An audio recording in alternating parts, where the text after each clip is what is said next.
Assalamualaikum warahmatullahi wabarakatuh. Waalaikumsalam. Dumateng Yai, ini ada pertanyaan tentang penafsiran Al-Quran berdasarkan ilmu sains. Untuk abad sekarang kita mengenal teori ledakan besar yang sudah sangat populer. Namun walau demikian ilmu ini masih dalam bentuk dzon yang wakilnya hakikatnya kita belum tahu dan belum yakin secara pasti. Namun teori ledakan besar ini kemudian disinkronkan dengan Al-Quran dengan penafsirannya bahwa ternyata di dalam Al-Quran itu sudah ada teori ledakan besar. Pertanyaan saya begini, menimbang ilmu teori ledakan besar ini adalah ilmu dzon, ini masih memungkinkan ilmu ini salah, sehingganya penafsiran terhadap Al-Quran ini menimbulkan kekhawatiran, yakni kalau ilmu ini sebenarnya salah kemudian disinkronkan dengan Al-Quran, nanti ada penyalahan dalam penafsiran.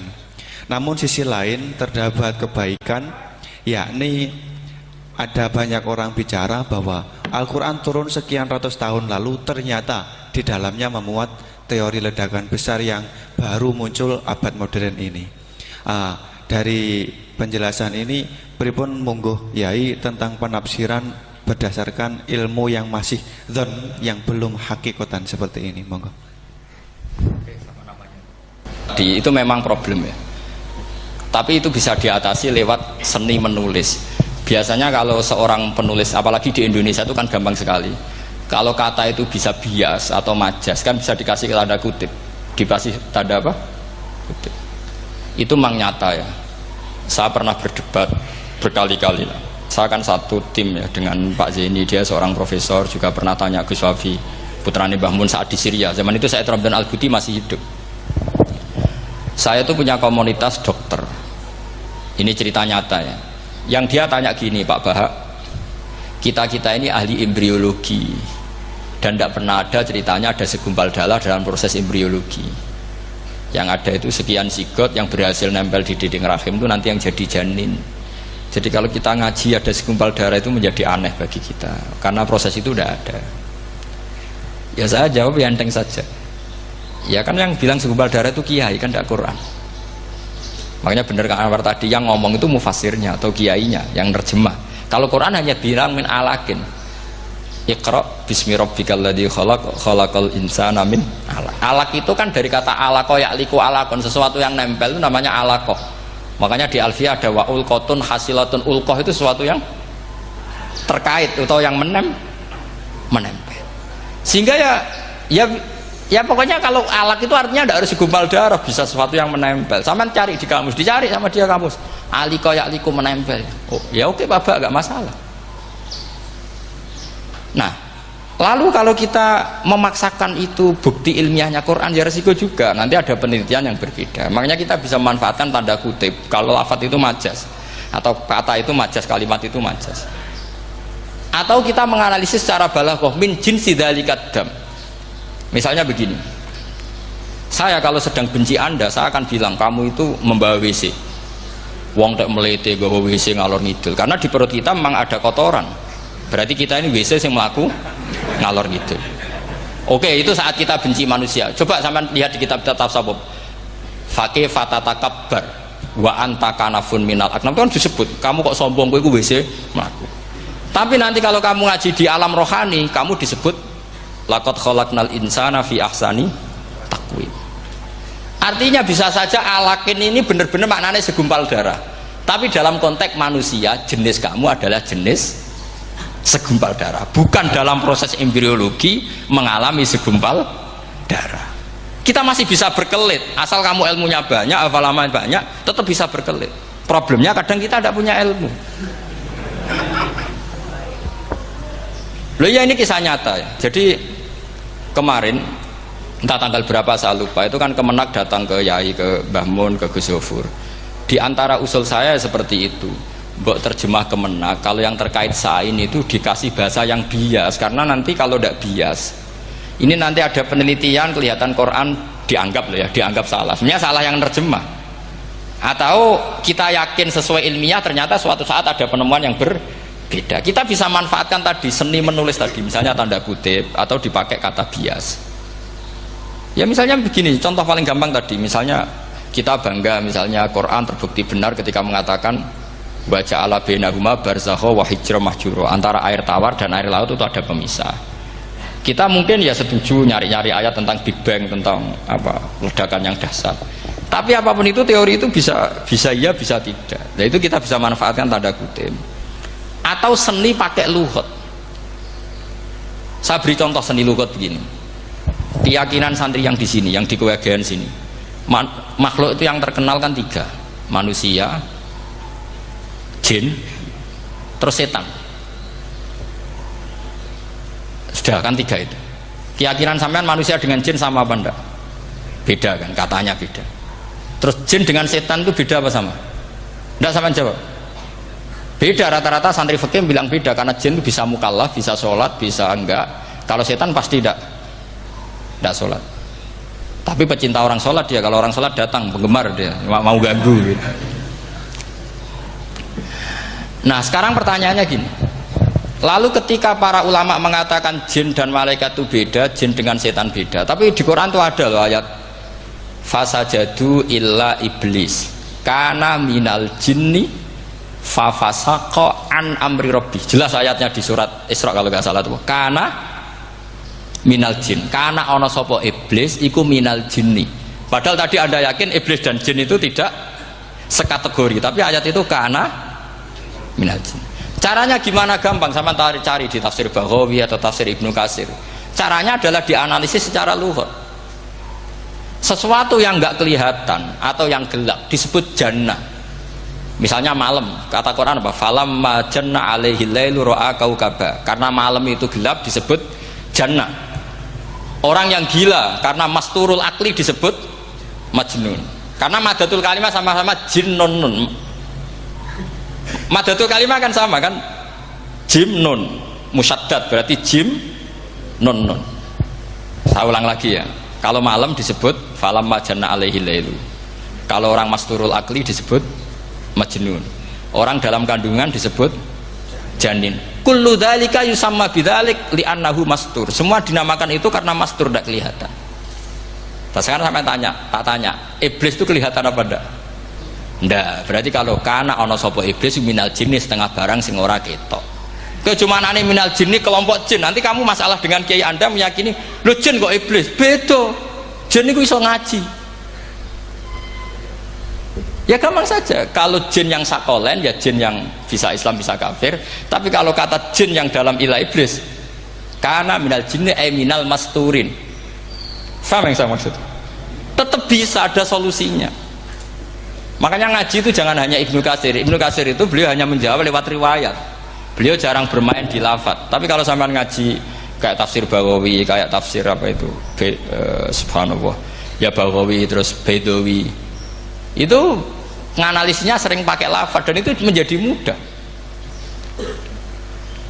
Misalnya lagi begini, sholat kita ini ya sholat yang muftatahatun bitakbir, muftatamatun bitaslim. Tapi kita secara lughat jelas as-sholat lughatan ad-du'a. Dan ada lafaz di Quran yang nggak mungkin kita maknani sholat itu dengan makna sholat yang mustalah alaihim tal fuqaha, yaitu di ayat khud min amwalihim shadaqatan tutahhiruhum wa tuzakkihim biha wa sholli alaihim inna sholataka sakanullah. Muhammad, kalau ada orang zakat ke kamu, sholli alaihim, kamu harus mensolati mereka. Wong cek urip kok di solati, pasti maknanya sholli ai utulahum, kamu mendoakan. Terus inna sholataka sakanullahum ai du'auka sakanullahum, doa kamu membuat mereka tenang. Faham saya kalau maksud? Lagi-lagi kita, kalau Anda janggal secara ilmiah, ya sama seperti misalnya katanya bumi menurut Quran itu diciptakan dalam masa 6 hari, padahal menurut teori Big Bang sekian juta tahun. Lu yaumin itu maknanya tidak harus 24 jam. Kullahinin bisa disebut kullah yaumin. Buktinya ayat yas'aluhu man fis samawati wal ard kulla yaumin huwa fi sa'an. Apa Allah memutus sesuatu nunggu 24 jam? Ekulakhinen wa kula waktin huwa bisa. Makanya di terjemahan UII termasuk saya usul visitati ayam itu dalam 6 masa. Karena kalau orang bilang hari asumsinya itu 24 jam kali 6. Itu masih bisa, masih meskipun mungkin seperti itu, tapi ya mungkin tidak. Tapi kita masih bisa bermain kata gini, ku dinetralisir. Yaum maknanya khin. Napa maknanya napa?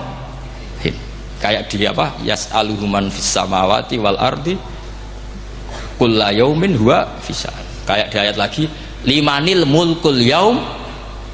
Allah tanya itu ketika di akhirat apa di dunia? Enggak, sampean jawab. Di akhirat. Ketika nanti di akhirat Allah tanya, liman iku kedue sapa al mulku te kerajaan al yauma. Limanil mulkul yaum lillahil wahidil. Fa inna fil akhirah laisa hunaka yaumun wala hunaka sa'a wala hunaka misalnya arbaun wa isruna sa. Di akhirat tidak ada 24 jam. Istilahnya Allah ya limanil mulkul yaum. Paham sih maksud? Jadi lagi-lagi syaratnya hafal tadi. Nah, jadi artinya lafadz yaum dipakai di Quran berapa kali? Konteksnya apa saja? Ya saya kira demikian. Mungkin kita anggap cekap ya, karena tadi apa ini Jumatan terus tak pikir tanya itu ya saya yang tanya itu karena itu tadi ya nggak apa-apa kalau masih ada yang tanya, tapi saya pikir ya itu tadilah yang saya utarakan. Saya kira cukup. Kalau ingin alim memang syaratnya harus hafal banyak, terus ya kalau ndak ya itu tadi harus orang sudah tidak ada semua, terus tinggal kita yang hidup itu pasti kita alim sendiri itu. Ya pilihannya hanya itu. Tapi kalau ingin kompetisi masih gampang lah. Di Kediri banyak orang alim, di Rembang banyak, kan bisa. Cara Imam Bukhari al-luqi wal mu'asyarah, bisa sering ketemu lewat ngaji kilatan atau ngaji. Karena kiai banyak. Ada yang kiai fanatik khatam, kilatan. Di sarang ya banyak, kados Gus itu ngaji butuh khatam. Khatam itu barokah, kan pernah mendengar sekian. Ada kiai yang senangannya yang penting faham. Ada kiai yang kebetulan nasibnya baik, ya faham ya khatam. Nah, itu ada santri macam-macam, sementing khatam, ono sing penting paham, ono sing penting ya penting untuk barokah. Repot aja nih, repot es.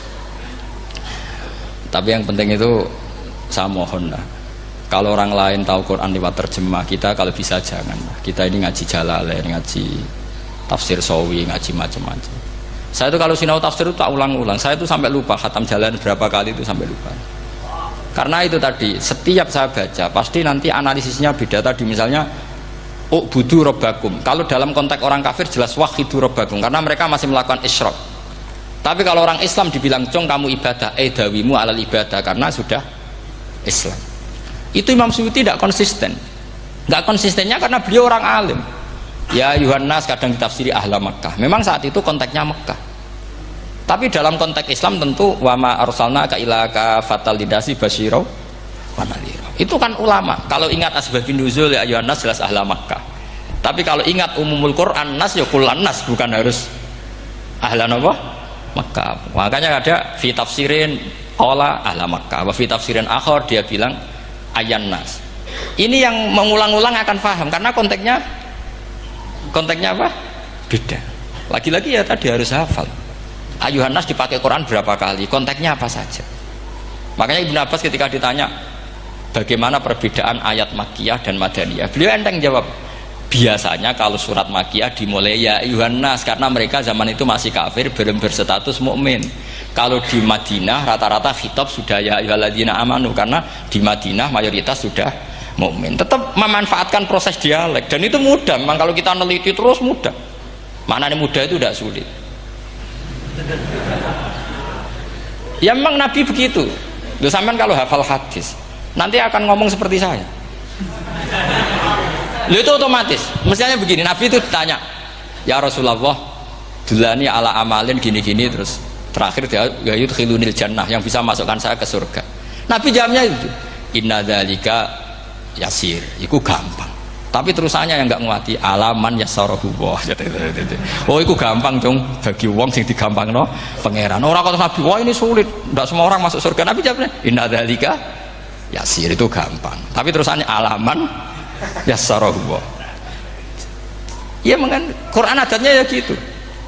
Inna dzalika 'ala Allahi yasir. Yaitu gampang. Bukan berarti kita nyepelekno, ndak, memang ya itu tadi. Sesuatu sulit itu kalau kita tidak tahu rumusnya, kita tahu, cuma tidak mau. Sama tahu kalau rumusnya ingin alim tafsir harus hafal Quran, hafal hadis, pernah ngaji etkon, ngaji ini, tahu, tapi kan nggak mau. Akhirnya mau takut tok, carane ngalim piye Gus? Pastinya ngerti, nak carane iku ngerti. Geleme sing raga. Nah, itu kan gitu. Ini kebetulan kenyek kan ngomong fakta biasa mawon, betul kenyek. Ya seperti kamu mau ke Jakarta kan jauh, tapi tetap gampang. Caranya beli tiket gini-gini ya kan gampang. Ya kalau ingin alim tafsir, 1 hafal Quran, 2 minimal setengah